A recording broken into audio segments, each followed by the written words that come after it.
Magisterium, Livro 1, O Desafio de Ferro, de Holly Black e Cassandra Clare. Capítulo 4. O sol estava começando a se pôr quando todos os mestres finalizaram a escolha de seus aprendizes.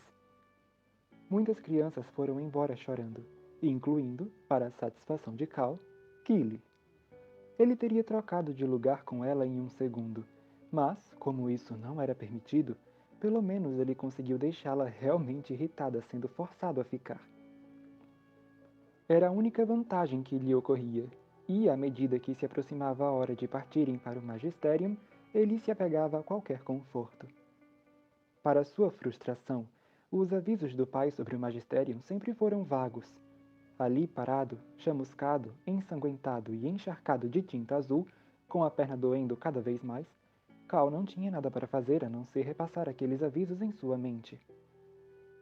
Os magos não se preocupam com nada nem com ninguém, exceto com o avanço de seus estudos.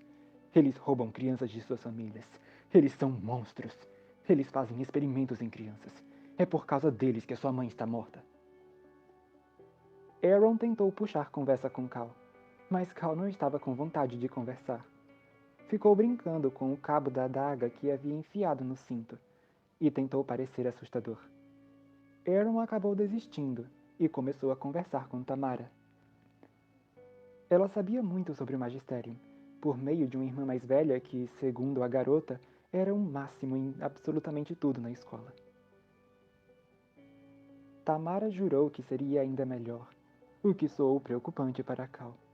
Aaron parecia feliz apenas pela chance de frequentar a escola de magia. Cal se perguntou se deveria alertá-los. Então lembrou-se do tom horrorizado de Tamara quando viu quem era seu pai. Esqueça, pensou ele. Por ele, eles poderiam ser comidos por dragonetes voando a 40 km por hora e obcecados por vingança. Por fim, a cerimônia acabou e todos foram conduzidos para o estacionamento. Os pais abraçaram e se despediram dos filhos com beijos lacrimosos, entregando-lhes malas, sacos de lona e pacotes com lanches. Cal ficou por ali com as mãos nos bolsos. Não apenas seu pai não estava presente para se despedir, como Cal também não tinha bagagem. Depois de alguns dias sem trocar de roupa, seu cheiro ia ficar ainda pior do que agora. 2 ônibus escolares amarelos os aguardavam, e os magos começaram a dividir os alunos em grupos de acordo com seus mestres. Cada ônibus transportava vários grupos. Os aprendizes de Mestre Rufus foram colocados com os de Mestre Milagros, Mestre Rockmaple e Mestre Lemuel. Enquanto Cal esperava, Jasper foi até ele. Suas malas pareciam tão caras quanto as suas roupas, e exibiam um monograma com suas iniciais, JDW, no couro. Ele exibia um sorriso de escárnio estampado no rosto enquanto encarava Cal. Aquela vaga no grupo do Mestre Rufus, disse Jasper. Aquela vaga era minha, e você a pegou. Embora devesse ter ficado feliz em irritar Jasper, Cal estava cansado de ver as pessoas agindo como se o fato de ter sido escolhido por Rufus fosse uma grande honra. Olha, eu não fiz nada para que isso acontecesse. Eu nem queria ser escolhido, ok? Eu não quero estar aqui. Jasper tremia de raiva. De perto, Cal viu com espanto que sua mala, embora sofisticada, tinha buracos no couro que haviam sido cuidadosa e repetidamente remendados. Os punhos da camisa de Jasper também eram cerca de 1 centímetro mais curtos do que deveriam, percebeu Cal, como se suas roupas fossem de segunda mão ou tivessem ficado pequenas para ele. Cal podia apostar que até o nome do garoto era de segunda mão, para combinar com o monograma. Talvez sua família houvesse tido dinheiro no passado, mas parecia que não tinha mais. Você é um mentiroso! Disse Jasper, em tom desesperado.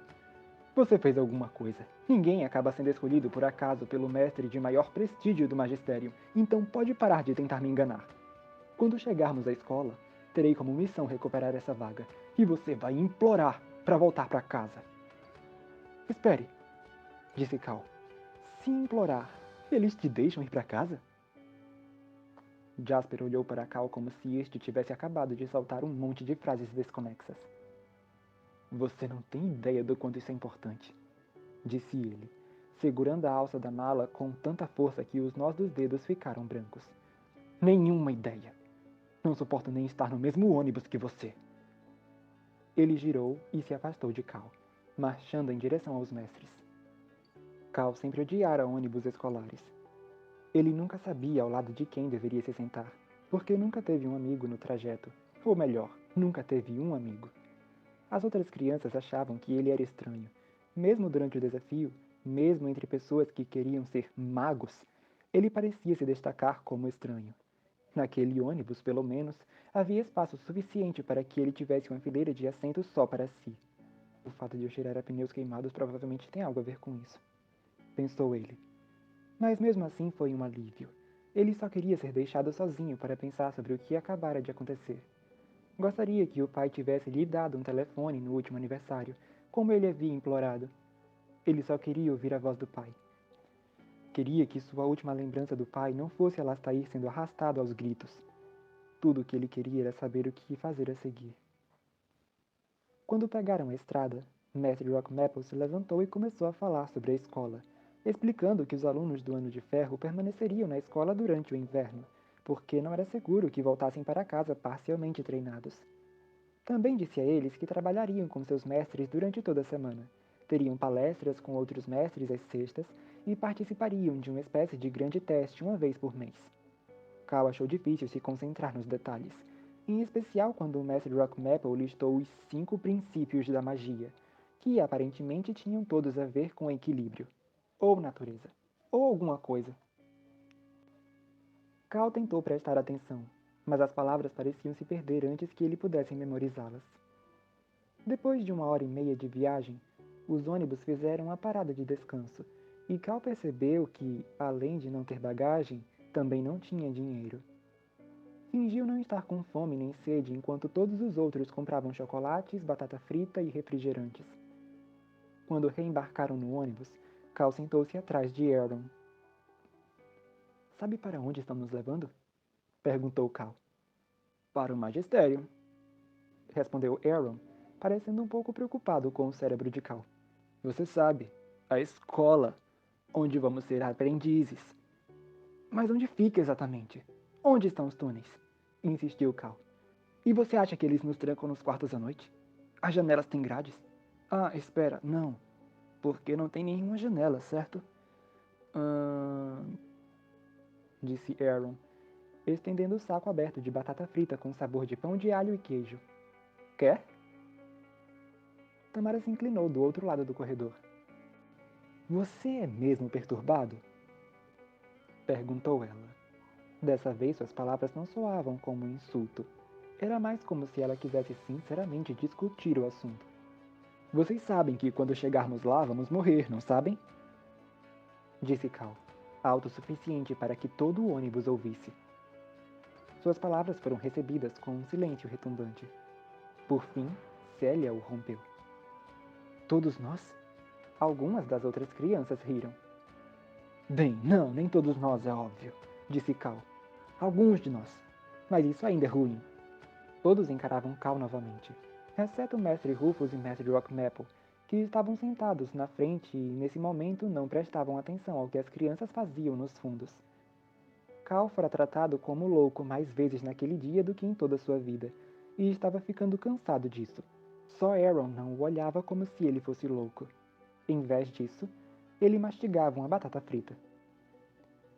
Então, quem te disse isso? Perguntou ele. Sobre nós morrermos. Meu pai, respondeu Cal. Ele frequentou o magistério, então sabe do que está falando. Ele disse que os magos vão fazer experimentos na gente. Aquele cara que estava gritando com você no desafio? Que jogou a faca? Indagou Aaron. Ele não costuma agir assim, murmurou Cal. Bem, obviamente ele frequentou o magistério e ainda está vivo, observou Tamara. Ela agora falava numa voz mais baixa. E a minha irmã está lá, e os pais de alguns de nós também estudaram lá.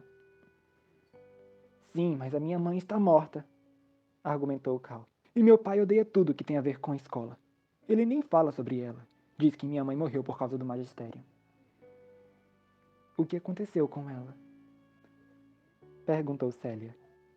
No seu colo havia um pacote de chicletes aberto, e Cal ficou tentado a pedir um, pois eles o lembraram do Sunday que nunca iria ganhar, e também porque ela parecia gentil, como se estivesse fazendo a pergunta porque queria que ele não se preocupasse com os magos, e não porque pensava que ele fosse maluco e esquisito. Quero dizer, ela teve você, então não morreu no magistério, certo? Ela deve ter se formado primeiro. Sua pergunta surpreendeu Cal. Ele havia reunido todas as informações sem pensar muito sobre a linha do tempo. Em algum lugar houve uma luta, parte de uma guerra mágica. Seu pai sempre foi vago sobre os detalhes.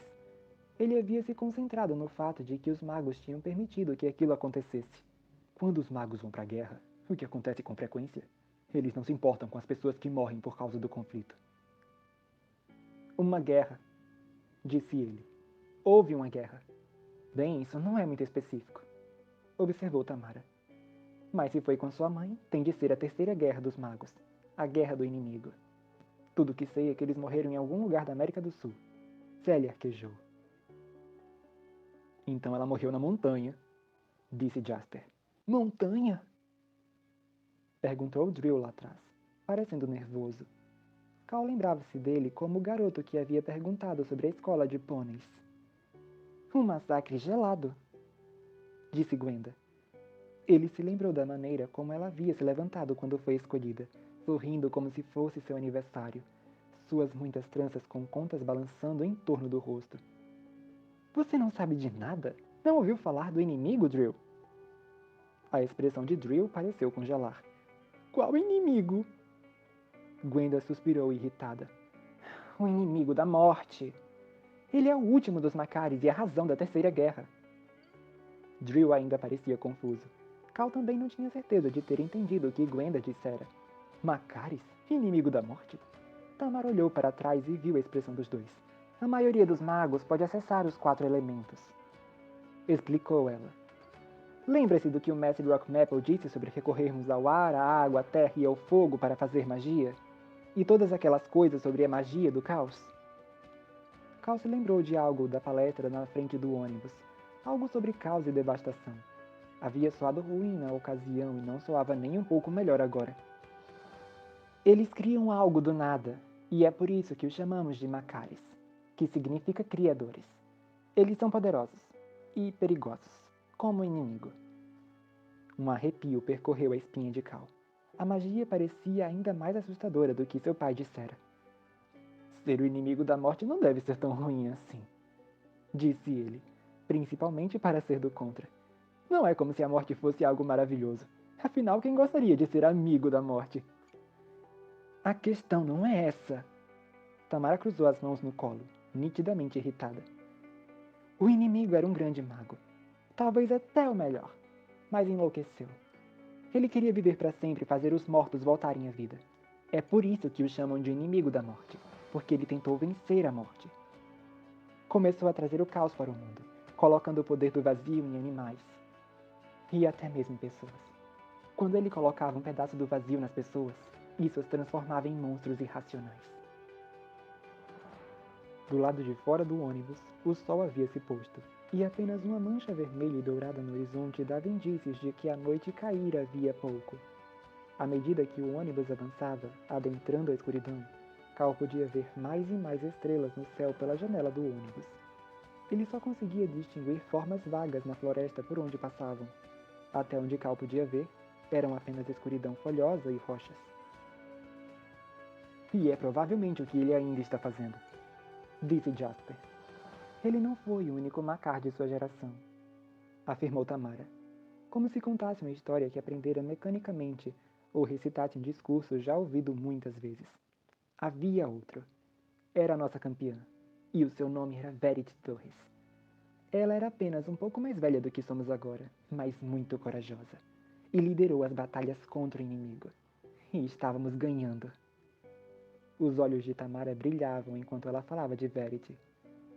Mas então o inimigo cometeu a maior traição que alguém poderia cometer. Ela tornou a baixar o volume da voz para que os mestres na frente do ônibus não pudessem ouvir. Todos sabiam que uma grande batalha estava por vir. Nosso lado, o dos magos bons, esconderam suas famílias e filhos na caverna remota para que não pudessem ser usados como reféns. O inimigo descobriu onde ficava a caverna e, em vez de comparecer ao campo de batalha, ele foi até lá para matar todos eles. Esperava que morressem facilmente, acrescentou Célia, entrando na conversa com a voz suave. Era óbvio que ela também tinha ouvido a história muitas vezes. Eram apenas crianças e idosos, e algumas mães com bebês. Eles tentaram detê-lo, mataram os dominados pelo caos na caverna, mas não eram fortes o suficiente para destruir o inimigo. No fim, todos morreram e ele fugiu. Foi tão brutal que a Assembleia ofereceu uma trégua ao inimigo, e ele aceitou. Fez-se um silêncio perplexo. Nenhum dos magos bons sobreviveu? Perguntou Drill. Todo mundo sobrevive na escola de pôneis, murmurou Cal. De repente, ele estava feliz por não ter tido dinheiro para comprar comida na parada do ônibus, pois tinha certeza de que teria colocado tudo para fora agora. Ele sabia que a mãe havia morrido. Sabia até que ela morrera em uma batalha, mas nunca tinha ouvido os detalhes. O quê? Tamara se virou para ele, uma fúria gelada no rosto. O que você disse? Nada. Cal recostou-se no assento com os braços cruzados. Pela expressão da garota, ele sabia que tinha ido longe demais. Você é inacreditável. Sua mãe morreu durante o massacre gelado e você faz piada com o sacrifício dela. Age como se fosse culpa dos magos e não do inimigo. Cal desviou o olhar, o rosto quente. Ele sentia vergonha do que dissera, mas também sentia raiva, porque devia saber dessas coisas, não devia? Seu pai devia ter lhe contado, mas não contou. Se sua mãe morreu na montanha, onde você estava? Interrompeu Célia, evidentemente tentando acalmar os ânimos. A flor em seu cabelo ainda estava amassada por causa da queda no desafio, e uma das pontas se encontrava ligeiramente chamuscada. No hospital. Respondeu Cal. Minha perna ficou machucada quando eu nasci, e eu fiz uma cirurgia. Acho que ela deveria ter ficado na sala de espera do hospital. Mesmo que o café fosse ruim. Era sempre assim, quando ele estava chateado. Era como se não conseguisse controlar as palavras que saíam de sua boca. Você é uma vergonha. Cuspiu Tamara. Não mais a garota fria e contida que tinha sido durante o desafio. Seus olhos faiscavam de raiva. Metade dos alunos de legado do magistério perdeu alguém da família na montanha. Se continuar falando assim, alguém vai afogar você em uma piscina subterrânea e ninguém vai lamentar. Eu, inclusive. Tamara, interveio Aaron. Estamos todos no mesmo grupo de aprendizes. Dê um tempo a ele. A mãe dele morreu. Ele pode sentir o que quiser sobre isso. Minha tia-avó morreu lá também, disse Célia. Minhas mães falam dela o tempo todo, mas eu não a conheci. Não estou com raiva de você, Cal. Eu só queria que isso não tivesse acontecido com nenhum de nós. Nem com nenhum deles. Bem, eu estou com raiva, disse um garoto no fundo do ônibus. Cal achava que seu nome era Rafe. Ele era alto, tinha uma moita de cabelos escuros e encaracolados, e usava uma camiseta com a caveira sorridente, que brilhava com um tom levemente verde na luz fraca do ônibus. Cal se sentiu ainda pior. Ele quase disse algo para se desculpar com Célia e Rafe, mas Tamara virou-se para Aaron e disse ferozmente. Mas é como se ele não se importasse. Eles foram heróis. Não! Não foram! Explodiu Cal antes que Aaron pudesse falar. Eles foram vítimas. Foram mortos por causa da magia. E isso não pode ser consertado. Nem mesmo pelo seu inimigo da morte, certo? Fez-se um silêncio estupefato. Até mesmo quem estava envolvido em outras conversas, em outras partes do ônibus, se voltou boquiaberto para Cal. O pai havia culpado os outros magos pela morte de sua mãe. E ele confiava no pai. Sim, confiava. Mas com todos os olhos voltados para ele, Cal não sabia o que pensar. O silêncio foi quebrado apenas pelo som do ronco de Mestre Rockmaple. O ônibus havia entrado em uma estrada de terra irregular. Muito baixinho, Célia disse. Ouvi dizer que há animais dominados pelo caos perto da escola, dos experimentos do inimigo. Cavalos? Perguntou Drill. Espero que não, disse Tamara, com um tremor. Drill parecia desapontada. Você não ia querer ter um cavalo dominado pelo caos. As criaturas dominadas pelo caos são servos do inimigo. Elas têm um pedaço do vazio no interior, e isso as torna mais espertas do que os outros animais, porém sanguinárias e insanas. Apenas o inimigo ou um de seus servos pode controlá-las. Então seria como cavalos zumbis possuídos pelo mal? Perguntou Drill. Não exatamente. Você reconheceria pelos olhos. Seus olhos cintilam. Pálidos, com espirais de cores dentro deles. Fora isso, parecem comuns. Essa é a parte assustadora. Acrescentou Gwenda. Espero que a gente não tenha que sair muito. Eu sim, afirmou Tamara. Espero que a gente aprenda a reconhecê-los e matá-los. Eu quero fazer isso. Ah, certo, disse Cal baixinho. E eu sou o louco. Nenhum motivo para se preocupar no velho magistério. Escola de pôneis do mal, aqui vamos nós. Mas Tamara não estava prestando atenção. Inclinada para o corredor, escutava Célia dizer. Ouvi dizer que há um novo tipo de dominado pelo caos, que não pode se identificar pelos olhos. A criatura nem sabe o que é até o inimigo obrigá-la a fazer o que ele quer. Então, assim, o seu gato pode estar espionando você ou... O ônibus parou com um solavanco. Por um segundo, Cal pensou que talvez eles tivessem entrado em outro posto de gasolina, mas então o mestre Rufus se levantou. Chegamos, anunciou ele. Por favor, saiam do ônibus em uma fila organizada. E, por alguns minutos, tudo foi realmente normal, como se Cal estivesse apenas em uma excursão da escola. As crianças pegaram suas bagagens e se dirigiram à frente do ônibus. Cal desceu logo depois de Aaron, e, como não precisava pegar nenhuma bagagem, foi o primeiro a realmente dar uma olhada à sua volta.